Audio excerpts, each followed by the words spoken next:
Hello दोस्तों। तो स्वागत है आपका वज्र क्लासेस पर। आज हम क्लास 10th का 1.2 प्रश्नावली को बड़े ही आसानी से समझते समझते खत्म करेंगे। तो चलते हैं हम अपने पहले प्रश्न पर।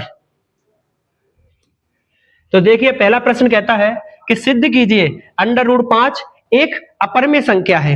माना कि यह संख्या पहले से ही अपरमेय है, लेकिन हमें यह सिद्ध करके बताना है कि यह एक अपरमेय संख्या है। ऐसे सवालों को करने से पहले हम इन सवालों को उल्टा मानते हैं। जैसे अगर ये पूछा है कि ये सिद्ध करना है कि अपरमेय संख्या है, तो इसे हम मानो परमेय संख्या। अगर कोई सवाल पूछे कि सिद्ध कीजिए यह परमेय संख्या है, तो उसे मानते हैं हम अपरमेय संख्या। जैसे चलो हल करते हैं।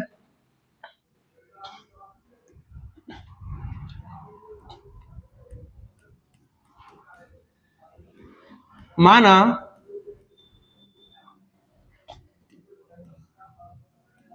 √5 एक परमेय संख्या है। माना √5 एक परमेय संख्या है। अगर ये एक परमेय संख्या है तो इसे हम परमेय संख्या के रूप में लिखेंगे। परमेय संख्या को कैसे लिखा जाता है? तो इसे हम कैसे लिखेंगे? √5 बराबर P/Q। परमेय संख्या वे संख्याएं होती हैं जिन्हें हम P/Q के रूप में दर्शाते हैं। अतः हम लिखेंगे कि √5 बराबर P/Q, जहां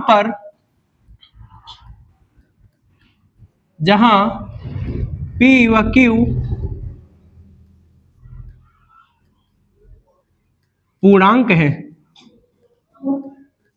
जहां P और Q क्या है? जहां P और Q पूर्णांक है। पूर्णांक किसे कहते हैं? पूर्णांक वे सभी संख्याएं होती हैं जो धनात्मक भी होती हैं, जो ऋणात्मक भी होती हैं और शून्य भी होती हैं। अतः P और Q कैसी संख्या मानी हमने? P और Q पूर्णांक माने तथा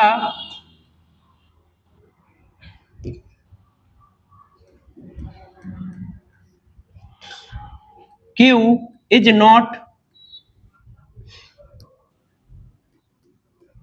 इक्वल टू 0, और जहां पर Q का मान कभी भी 0 नहीं होना चाहिए। और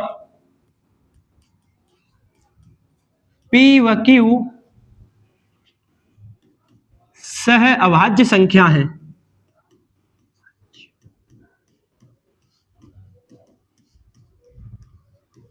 P और Q कैसी संख्या है? सहअभाज्य संख्या है। अच्छा, सहअभाज्य संख्या कौन सी संख्या होती है? वे संख्याएं जिनका HCF केवल एक लिख ले उन्हें सहअभाज्य संख्या कहती है। वे संख्याएं जो स्वयं से कटें उन्हें सहअभाज्य संख्याएं कहते हैं। जहां पर Q का मान 0 नहीं होना चाहिए। और P और Q कैसी संख्याएं? सहअभाज्य संख्याएं हैं। आइए इसे सॉल्व करते हैं। 5 के नीचे 1 माना, इसका करते हैं हम क्रॉस मल्टीप्लाई। जब हम क्रॉस करेंगे तो Q का होगा √5 में, तो 5 √5 Q हो जाएगा, और तो 1 का होगा P में, तो ये हो जाएगा P बराबर √5Q। P बराबर √5Q। दोनों पक्षों का वर्ग करने पर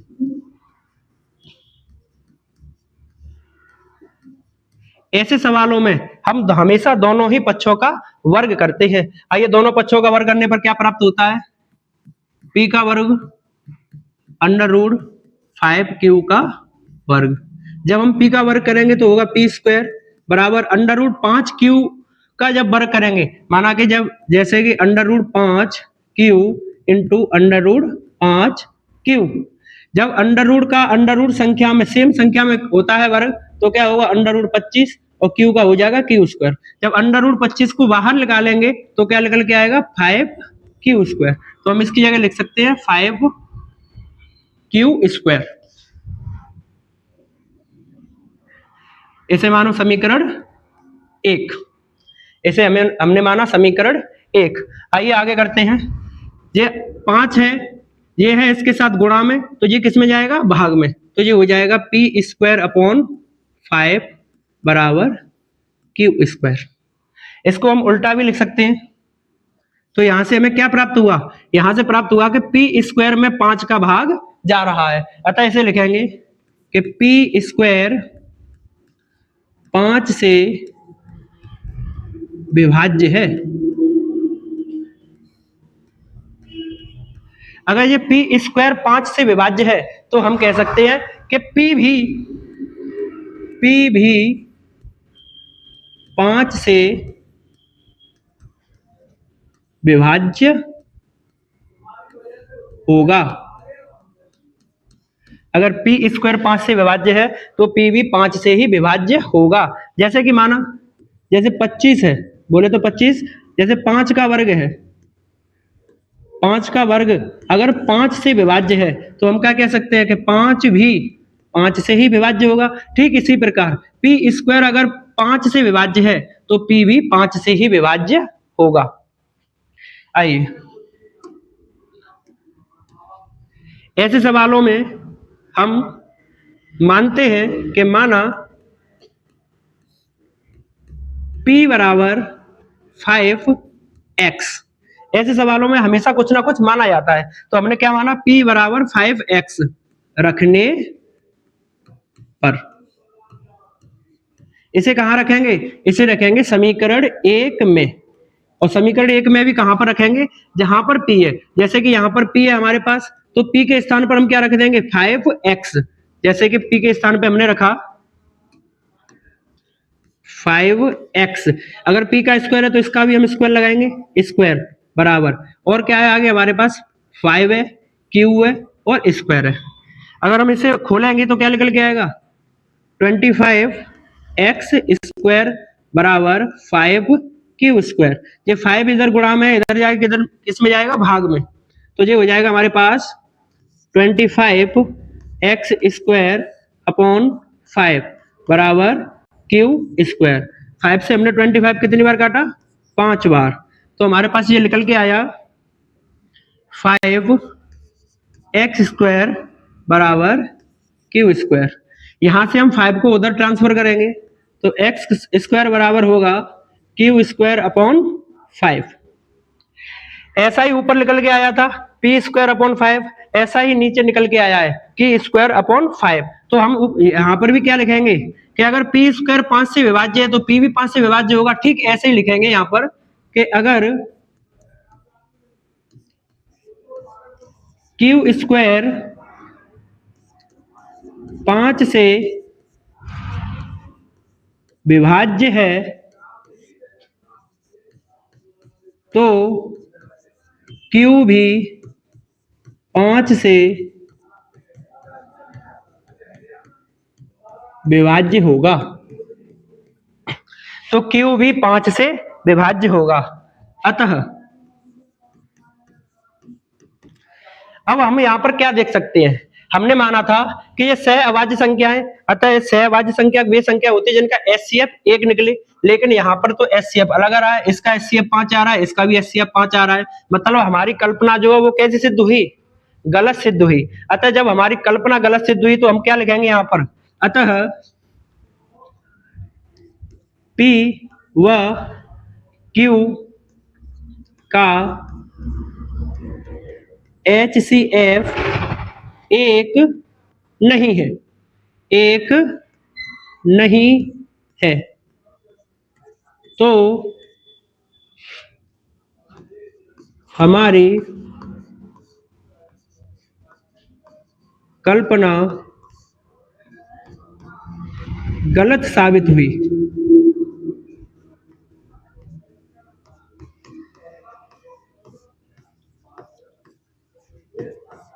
अतः p कैसी संख्या, √5 कैसी संख्या है, अतः √5 एक अपरिमेय संख्या है।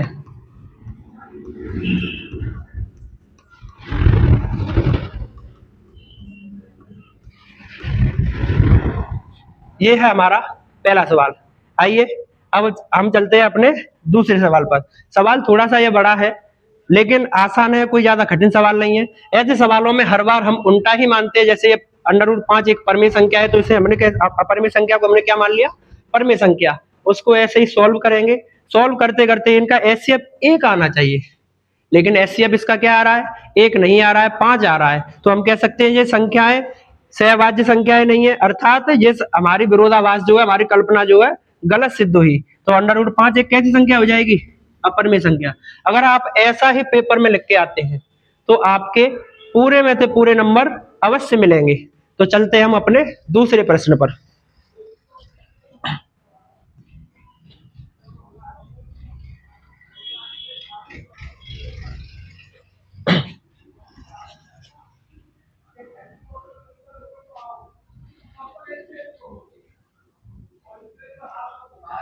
तो हमारा दूसरा प्रश्न है कि सिद्ध कीजिए 3 + 2 √5 एक अपरिमेय संख्या है।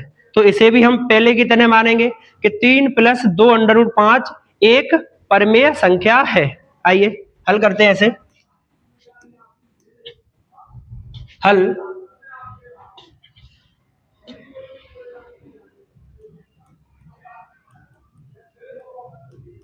माना 3 + 2 √5 एक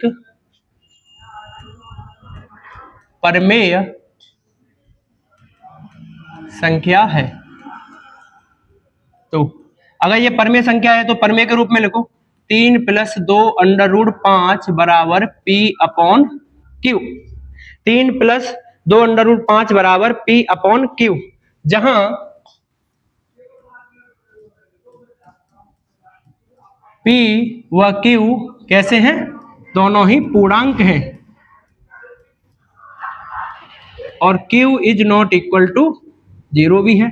जहां P और Q दोनों ही पूर्णांक है और जहां पर Q कभी भी 0 के बराबर नहीं हो सकती है। आइए तो इसे और हल करते हैं। इसके नीचे हमने 1 माना, इसका क्रॉस किया। जब हम क्रॉस करेंगे तो P बराबर क्या आएगा, P बराबर हमारे पास आएगा 3 + 2 √5, ये ऊपर जाएगा हमारे पास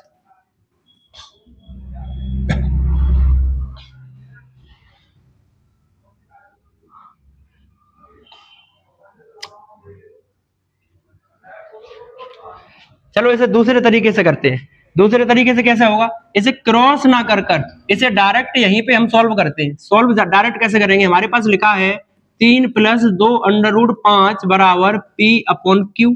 ये +3 है, उधर जाए किसका हो जाएगा, ये माइनस का हो जाएगा। तो हमारे पास 2 √5 बराबर P/Q -3। सही है। अगर इधर क्या था वो प्लस का था, जैसे ही उधर जाएगा तो वो हो जाएगा हमारा माइनस का। तो हमारे पास हो गया माइनस का। इसके नीचे माना हमने एलसीएम 1। अब इन दोनों का करते हैं हम एलसीएम लेकर भिन्न बनाते हैं इसको। तो एलसीएम आया इसका Q। जब Q में Q का भाग देंगे तो एक बार जाएगा, ऊपर बचेगा हमारे पास P माइनस का। जब 1 का Q में भाग देंगे तो हमारा Q बार जाएगा, Q का ऊपर देंगे तो हमारा जाएगा 3Q। अब हमारे पास इधर दो किस्में हैं, गुणे में, उधर जाएगा तो भाग में हो जाएगा। तो √5 बराबर हो जाएगा हमारे पास P -3Q/2Q हुआ। हमने पिछले सवाल में क्या सिद्ध किया था, हमने पिछले सवाल में सिद्ध किया था कि √5 एक अपरिमेय संख्या है। √5 कैसी है, एक अपरिमेय संख्या है। इसमें वो संख्या पहले से ही आ गई है कि √5 एक अपरिमेय संख्या है। और ये हमारे पास क्या है, हमने P और Q क्या माने थे, हमने P और Q माने थे पूर्णांक। अगर P व Q पूर्णांक है तो ये पूरी संख्या भी कैसी होगी, वो संख्या भी पूर्णांक ही होगी। तो हम कह सकते हैं, और ये होता भी है, कि कभी भी अपरिमेय संख्याएं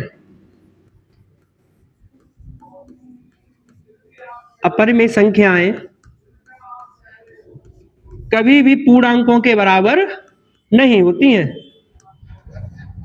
अपरिमेय संख्याएं कभी भी पूर्णांकों के बराबर नहीं होती हैं। इस संख्या को हम परिमेय संख्या भी कह सकते हैं। तो अपरिमेय संख्या कभी भी परिमेय संख्या के बराबर नहीं होती है। अतः ये दोनों अपरिमेय संख्या और पूर्णांक बराबर नहीं है। तो हम क्या कह सकते हैं, तो कह सकते हैं अतः हमारी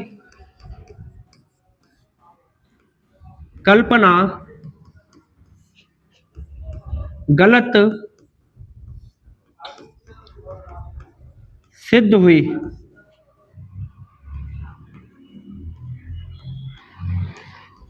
अतः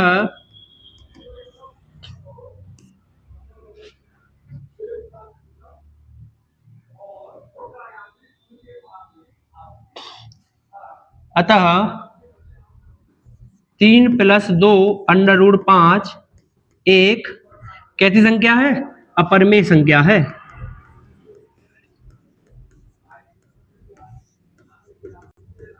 अपरिमेय संख्या है। 3 + 2 √5 एक अपरिमेय संख्या है।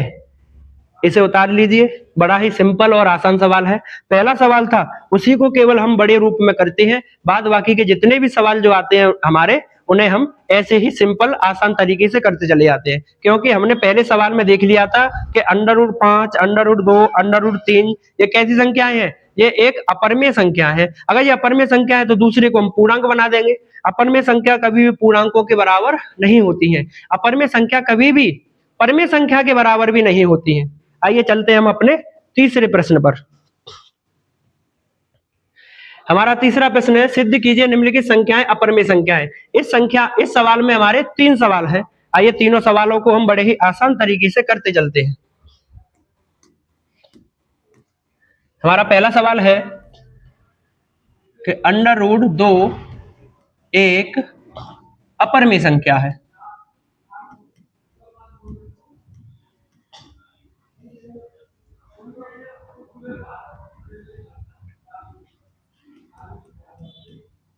√2 कैसी संख्या है? एक अपरिमेय संख्या है, ये हमें सिद्ध करनी है। तो सबसे पहले हम क्या लिखेंगे कि माना, सबसे पहले लिखा हमने हर सवाल पे लिखना है, ये जरूरी है कि माना या कल्पना की 1/√2 एक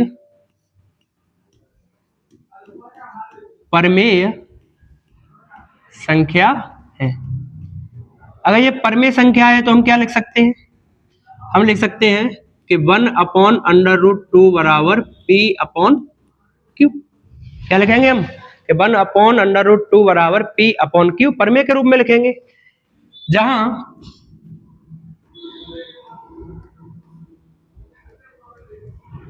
P व Q पूर्णांक है। जहां P व Q पूर्णांक है और Q कभी भी 0 के बराबर नहीं है। आइए आगे करते हैं। इसका क्रॉस किया हमने, तो जब इसका हम क्रॉस करेंगे तो क्या होगा? Q उधर जाएगा हमारे पास, Q बराबर √2 हमारे पास P। इस संख्या को √2 अगर हम √2 को इधर लेके आए, एक तरफ अगर हम √2 को भेजें या हम P को इधर एक तरफ भेजते हैं तो क्या हो जाएगा हमारे पास? Q/P बराबर √2 आ गया। P/Q क्या है? पूर्णांक है। और √2 क्या है? यह एक अपरिमेय संख्या है। अतः पूर्णांक कभी भी अपरिमेय संख्या के बराबर नहीं होते, तो हम लिख सकते हैं कि पूर्णांक इज नॉट इक्वल टू अपरिमेय संख्या। पूर्णांक कभी भी अपरिमेय संख्या के बराबर नहीं हो सकते हैं। तो हमने कहा कि 1/2 एक कैसी संख्या है? अपरिमेय संख्या है।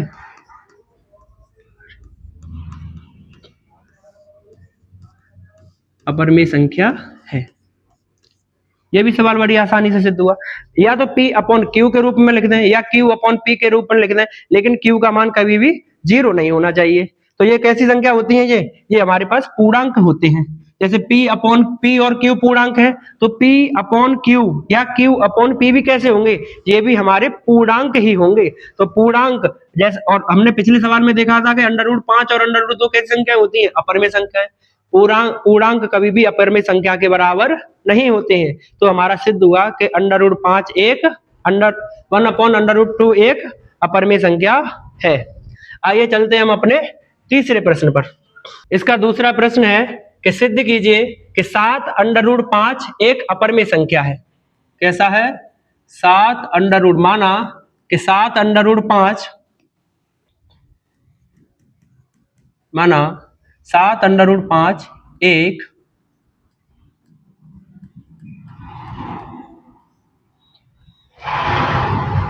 अपरिमेय संख्या है। अगर परिमेय संख्या है तो इसे हम लिखेंगे 7√5 बराबर P/Q, जहां P व Q पूर्णांक है, जहां P व Q पूर्णांक है और Q कभी भी 0 के बराबर नहीं है। तो इस 7 क्या है, इधर गुणे में उधर जाएगी तो ये भाग में हो जाएगी, तो इधर बचेगा √5 बराबर P/7Q। √5 क्या है, √5 है एक परिमेय संख्या, अपरिमेय संख्या जैसा हमने पिछले सवाल में किया था। और लेकिन ये 7 और P/Q क्या है, ये पूर्णांक है। तो अपरिमेय संख्याएं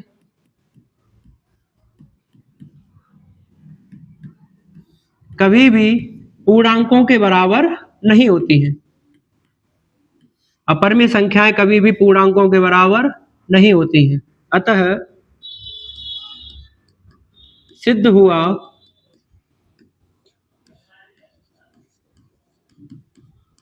कि 7√5 एक अपरिमेय संख्या है।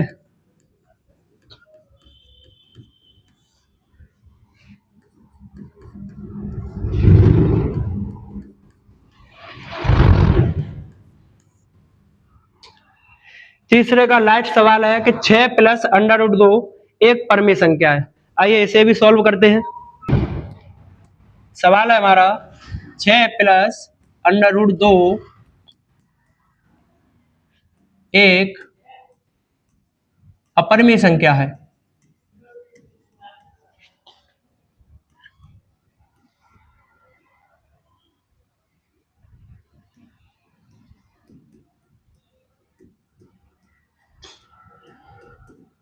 अपरिमेय संख्या है।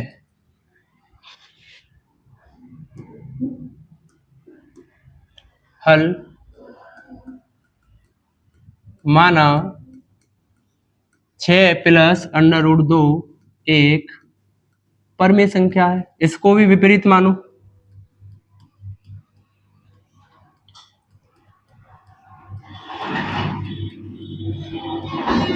अगर ये परिमेय संख्या है तो इसे हम लिख सकते हैं 6 + √2 बराबर P/Q। परिमेय संख्याओं को हम P/Q के रूप में व्यक्त करते हैं, जहां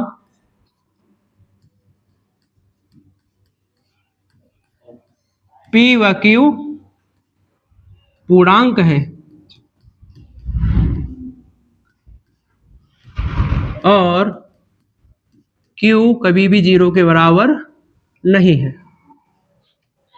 इधर जो 6 है ये है प्लस में, जब ये उधर जाएगा तो ये हो जाएगा माइनस में। तो इसको हम लिख सकते हैं कि √2 बराबर P/Q माइनस का 6।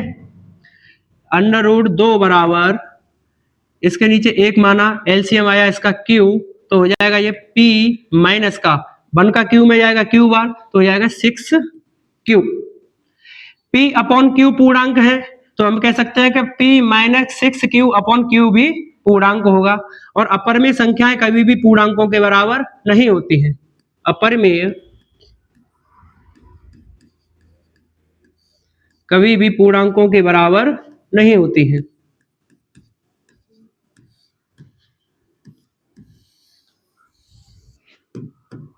अतः चूंकि 6 + √2 एक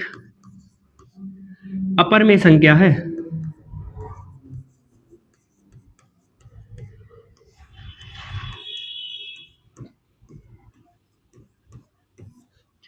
इसी तरह हमारी 1.2 भी समाप्त हुई। धन्यवाद। 26 घंटे की वीडियो बनेगी।